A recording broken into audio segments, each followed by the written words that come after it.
Un affrontement a éclaté entre un homme noir et un policier blanc.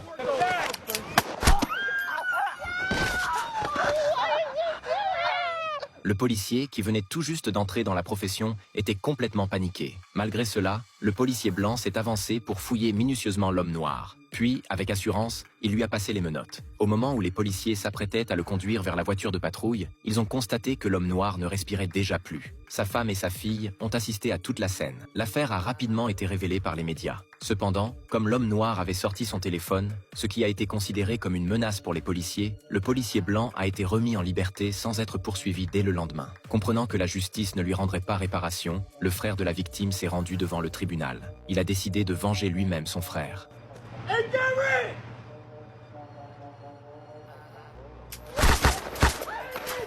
Très vite, un grand nombre de policiers l'ont encerclé. Même s'il risquait la prison à perpétuité, il estimait qu'il devait agir ainsi pour défendre son honneur. Cependant, ces deux affaires ont aggravé les tensions raciales. Des policiers blancs ont même commencé à enquêter sur des noirs innocents. Ils cherchaient à les provoquer afin de trouver un prétexte pour les arrêter. Ce qu'ils ignoraient, c'est que l'homme noir qu'ils avaient devant eux était lui aussi policier. À ce moment-là, un policier blanc a remarqué une arme à feu à sa ceinture. Les deux hommes ont alors dégainé leurs armes et se sont retrouvés face à face.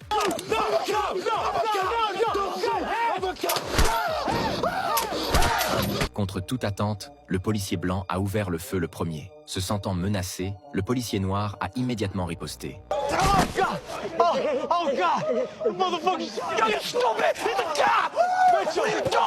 Les deux camps ont ainsi subi des blessés. Après les faits, toutes les personnes touchées ont été transportées à l'hôpital en urgence. La bonne nouvelle, c'est que le policier noir portait un gilet pare-balles. Les balles n'ont donc pas pénétré dans son corps. Il a ainsi survécu de justesse. Le policier blanc, en revanche, n'a pas eu cette chance. Une balle l'a atteint directement au cœur. Malgré tous les efforts des médecins pour le sauver, ils n'ont finalement pas réussi à lui sauver la vie. Les parents du policier blanc se sont rendus à l'hôpital. Lorsqu'ils ont appris que leur fils avait été abattu par le policier noir, son père, fou de colère, s'est rendu au commissariat. Il a demandé des explications au chef de la police, mais celui-ci ne s'est pas laissé intimider. Après tout, il aurait lui aussi eu des comptes à rendre si l'un de ses agents avait été victime d'une faute. Le policier noir a ensuite été conduit dans une salle d'interrogatoire. Il a été soumis à une enquête approfondie. Il a raconté en détail tout ce qui s'était passé cette nuit-là. Selon lui, il discutait simplement avec un ami. C'est alors que l'autre homme s'est approché de manière agressive. Sans aucune explication, il a appuyé sur la détente. Le policier noir affirme n'avoir fait que se défendre. À ses yeux, il n'avait commis aucun crime.